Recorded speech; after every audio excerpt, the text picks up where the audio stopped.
मित्रांनो, या व्हिडिओच्या माध्यमातून आपण रेशन कार्ड संबंधी महत्त्वपूर्ण अशी माहिती घेण्याचा प्रयत्न करणार आहोत. पण तत्पूर्वी आपण काय करूया, की रेशन कार्ड व्यवस्था ही महाराष्ट्रामध्ये कशा पद्धतीने सध्या सुरू आहे ते जाणून घेऊया. बघा, 5 मे 1999 पर्यंत राज्यामध्ये कशा पद्धतीने रेशन व्यवस्था होती, तर 3 प्रकारचे रेशनिंग कार्ड हे मिळत होते. म्हणजे केसरी, पिवळा आणि व्हाईट अशा 3 प्रकारचे रेशनिंग कार्ड हे मिळत होते. परंतु 16 मे 2023च्या शासन निर्णयान्वये काय झालेलं आहे, की ही शिधापत्रिका आता सुरू करण्यात आलेली आहे. आणि त्यानुसार जे आहे ते पिवळा, अ, केसरी आणि सफेद ही जी शिधापत्रिका आहे ती आता बंद केलेलं आहे. म्हणजे शिधापत्रिका बंद झालेली आहे म्हणजे योजना बंद झाली का? तर नाही. तर प्रत्येक लाभार्थ्याकडे आता काय झालेलं आहे, की एक कागद ई शिधापत्रिका असणार आहे. त्यावरती एक बारकोड असणार आहे आणि त्यानुसार मग आहे ती विभागणी करण्यात आलेली आहे प्रत्येक कॅटेगरीमध्ये. तर आता काय केलेलं आहे शासनाने, तर शिधापत्रिका ही जी आहे ती राष्ट्रीय अन्न सुरक्षा योजना जिथून सुरू झाली 2013 पासून, त्याद्वारे आता अन्न वितरण करण्यास शासनानं सुरुवात केलेली आहे. यामध्ये 3 प्रकारच्या रेशनिंग कार्डमध्ये शासनाने विभागणी केलेली आहे. ज्यामध्ये PHH ज्याला प्रायोरिटी हाऊस होल्ड अर्थात प्राधान्य कुटुंब योजना यामध्ये रेशनिंग कार्ड मिळतं. दुसरं आहे ते NPH non priority house hold जे प्राधान्य नसलेलं कुटुंब 2 आणि तिसरं अंत्योदय अन्न योजना ज्याला AAY योजना, अशा 3 प्रकारचे सध्या तरी हे रेशन कार्ड मिळत आहेत. तर आपण आता काय करूया, की प्रत्येक रेशन कार्ड आहेत म्हणजे या ज्या तिन्ही प्रकारचे रेशन कार्ड संबंधी थोडी माहिती घेऊया. आता सर्वप्रथम आपण काय करूया, की AAY अर्थात अंत्योदय अन्न योजना नक्की काय आहे हे समजावून घेऊया. त्याच्यासाठी क्वालिफिकेशन म्हणजे त्यासाठी काय पात्र आहे, त्यांना कोणती सुविधा मिळते ते पहिल्यांदा आपण जाणून घेऊया. तर आपण सर्वप्रथम आता काय करूया, की अंत्योदय अन्न योजना अर्थात AAY योजना काय आहे ती समजावून घेऊया. तर बघा, 17 जुलै 2013चा शासन निर्णय आहे ज्यामध्ये अंत्योदय अन्न योजना लाभार्थ्यांची निवड आणि अंमलबजावणी संदर्भामध्ये शासनानं हा शासन निर्णय काढलेला आहे. आता सर्वप्रथम बघूया, केंद्र शासनाने काय केलेलं आहे, तर 25 डिसेंबर 2000 रोजी अंत्योदय अन्न योजनेची घोषणा केलेली आहे आणि सदर योजनेअंतर्गत गरीबातील गरीब कुटुंबाला किती, तर 35 किलो धान्य आहे मिळणार आहे. ज्यामध्ये गहू 2 रुपये किलो दराने आणि तांदूळ जे आहे तो 3 रुपये किलो प्रति दराने वितरित केला जाणार आहे. आता यासाठी बघा, केंद्र शासनाने किती त्यांना लक्ष्य निर्धारित करण्यात आलेलं आहे, तर केंद्र शासनाने राज्यासाठी 25,05,300 इतका अन्नोदय योजनेच्या लाभार्थ्यांचा इष्टांक मंजूर केलेला आहे. म्हणजेच 25,05,300 एवढा जे आहे ते कार्ड म्हणजे शिधापत्रिका आहे ते अंत्योदय योजनेसाठी वाटप केले जाणार आहेत. हे शासनानं इथं निश्चित केलेलं आहे. आता अंत्योदय योजनेसाठी पात्र लाभार्थ्यांसाठी निकष त्यांनी काय दिलेले आहेत, तर बघा, ज्या कुटुंबाचे प्रमुख विधवा, स्त्रिया अथवा आजारी व अपंग किंवा 60 वर्ष वयावरील वृद्ध आहेत व ज्यांना उदरनिर्वाहाचे निश्चित साधन नाही अथवा सामाजिक आधार नाही.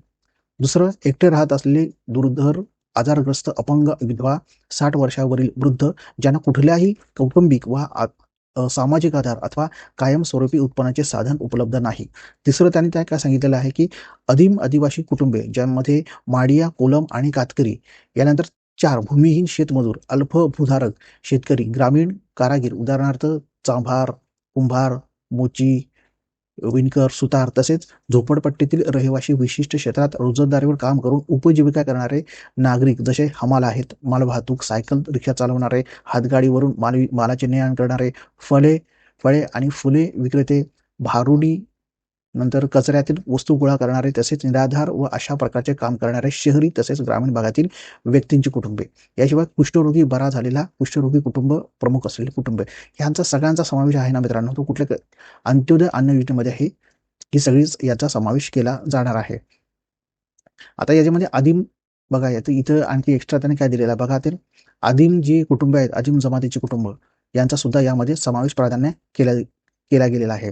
म्हणजे आता बघा, PHH अर्थात प्राधान्य कुटुंब योजना ही नक्की काय आहे, ही योजना कोणासाठी आहे, तर बघा, 1 फेब्रुवारी 2024 पासून राज्यातील राष्ट्रीय सुरक्षा कायद्याची अंमलबजावणी सुरू झाली आणि त्यानुसार लाभार्थ्यांचे अंत्योदय गट व प्राधान्य गट असे 2 अस्तित्वात आले आणि प्राधान्य गटाच्या लाभार्थ्यांसाठी प्रत्येक व्यक्ती किती, तर 5 किलो अन्नधान्य वाटप करण्यात येते. म्हणजे प्रति व्यक्ती 5 किलो दराने हे अन्नधान्य काही दिलं जातं. PHH अर्थात प्राधान्य कुटुंबांना हे दिलं जातं. म्हणजे समजा घरामध्ये 5 व्यक्ती असतील तर 5 25 किलोचं धान्य हे त्यामध्ये दिलं जातं. आता यामध्ये त्यांनी काय म्हटलेलं आहे, तर शासनाने यामध्ये काय केलेलं आहे, की प्रत्येकाच्या वार्षिक कौटुंबिक उत्पन्नानुसार त्यांनी 2 भाग केलेले आहेत. म्हणजे बघा, शहरी भागासाठी वार्षिक उत्पन्न किती, 59,000 आणि ग्रामीण भागासाठी किती, तर 44,000 रुपये वार्षिक उत्पन्न असणाऱ्या लाभार्थ्यांनाच हा लाभ मिळणार आहे. बघा, त्यासाठी 17 डिसेंबर 2013चा हा शासन निर्णय आहे, ज्यामध्ये अन्न सुरक्षा अधिनियम 2013 अंतर्गत लाभार्थीची निवड करण्यासाठी निकष दिलेले आहेत. यामध्ये त्याने काय म्हटलेलं आहे तर बघा, इथं बघा तर ग्रामीण भागामधील सध्याचे जे काही बीपीएल अतिरिक्त सध्याच्या म्हणजे एपीएल तिसरी गटातून ज्यांचे उत्पन्न किती 44,000 रुपये आहे पर्यंत असलेल्या लाभार्थ्यांना किती तर प्राधान्य म्हणून निवडण्यासाठी इथं म्हटलेलं आहे.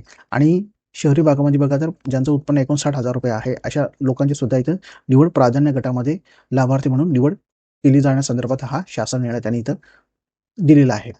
तर मित्रांनो, अशा पद्धतीनं 2 प्रकारचे कार्ड हे सध्या वाटले जातात आणि तिसऱ्या प्रकारचा कार्ड जो आहे तो म्हणजेच NPH म्हणजे नॉन प्रायोरिटी हाऊसहोल्ड म्हणजे अर्थात ज्यांचं उत्पन्न जे आहे 1 लाखाच्या वर आहे अशांना काय केलं जातं तर NPH म्हणजे नॉन प्रायोरिटी हाऊसहोल्ड हे अशा पद्धतीचं शिधापत्रिका हे वितरण केलं जातं. आता लक्षात घ्या तुम्ही, याचा फायदा काय होतो, बऱ्याच वेळा काय होतं की NPH शिधापत्रिका कलर किंवा केसरी पण असतो, परंतु त्याच्यावर काय असतं की 12 अक्षरी जो नंबर असतो ना तो नसतो.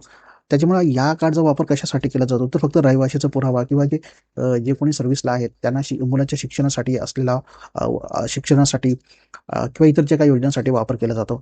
त्यांना काही जे नॉन NPH आहेत, NPH यांना काय केलं जातं तर यांना अन्नधान्य वगैरे काय असं मिळत नाही. त्यांना फक्त एक ती पुरावा म्हणून त्यांच्याकडे तो NPH मिळतो.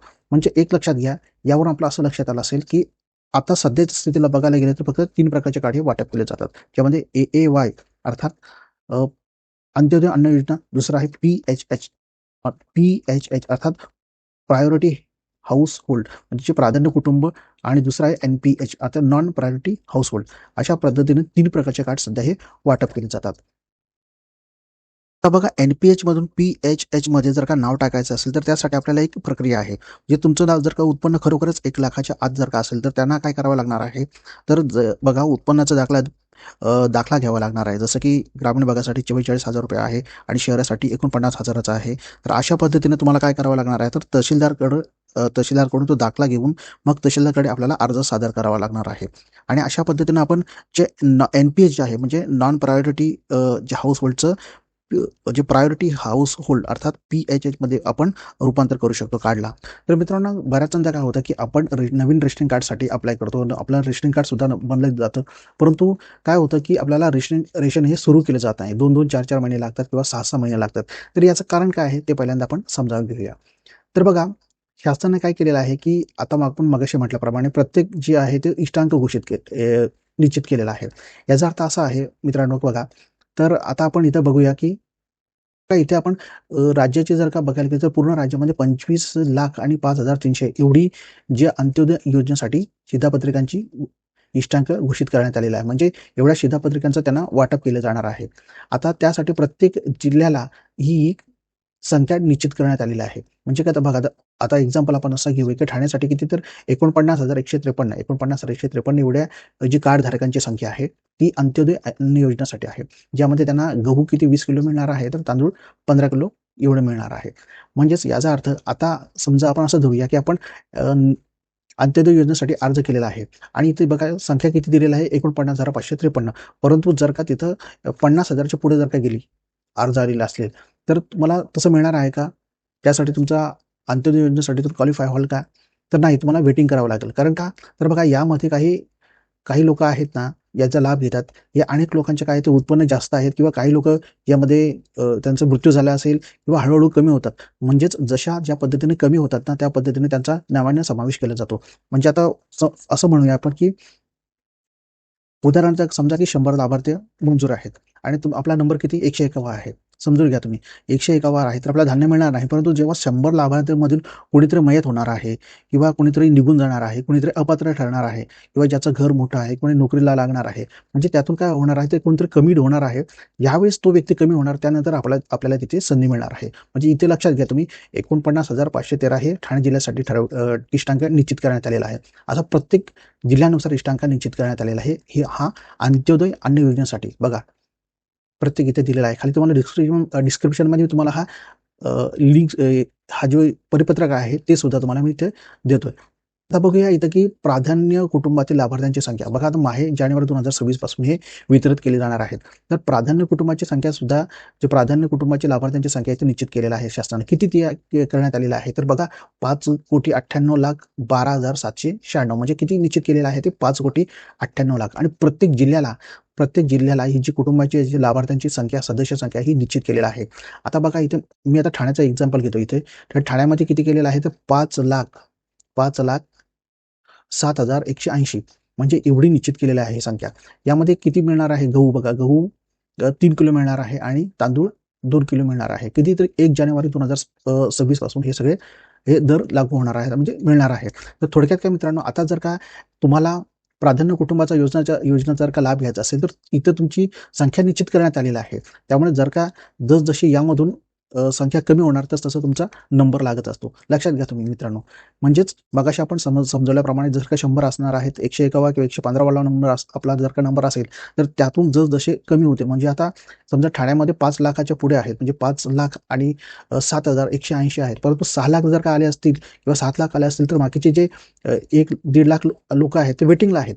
परंतु ज्यावेळेस यामधून काही जी संख्या आहे ती कमी होईल, म्हणजे कोणी मयत होतील किंवा कोणी स्वतःहून सोडून देतील किंवा कोणी नोकरीला लागतील किंवा कोणी अपात्र ठरतील, त्यावेळेस यांचा समावेश हा त्यामध्ये होणार आहे. म्हणजे त्यानंतर त्यांना हे रेशन सुरू होतं. त्यामुळे एक लक्षात ठेवा, इष्टांक म्हणजे काय आहे तर प्रत्येक जिल्ह्याला ही रेशन कार्डची संख्या निश्चित करून दिलेली आहे की तेवढंच मिळणार आहेत, त्यानंतर तुम्हाला मिळणार नाही. आणि म्हणूनच आपण काय होतं की आपण ज्यावेळेस इथे अर्ज करतो ना, त्यावेळेस काय होतं की ती अर्ज ज्यानुसार आपल्याला रेशन कार्ड मिळतं, परंतु ते रेशन सुरू होण्यासाठी काय करावं लागतं, मग वेटिंग करावं लागतं. तर एकंदरीत मी बघा मित्रांनो, माझ्या परीने हा सगळा समजावून सांगण्याचा तुम्हाला प्रयत्न केलेला आहे. खाली हा तुम्हाला मी परिपत्रक सुद्धा देतोय. आता तुम्हाला किती समजलं मला काही माहिती नाही, परंतु एकंदरीत ही अशा पद्धतीने ही जी सार्वजनिक वितरण व्यवस्था ही कार्यरत होत असते. तर मित्रांनो, हा जर का तुम्हाला व्हिडिओ आवडला तर नक्की तुम्ही लाईक करा, कमेंट करा आणि शेअर करा.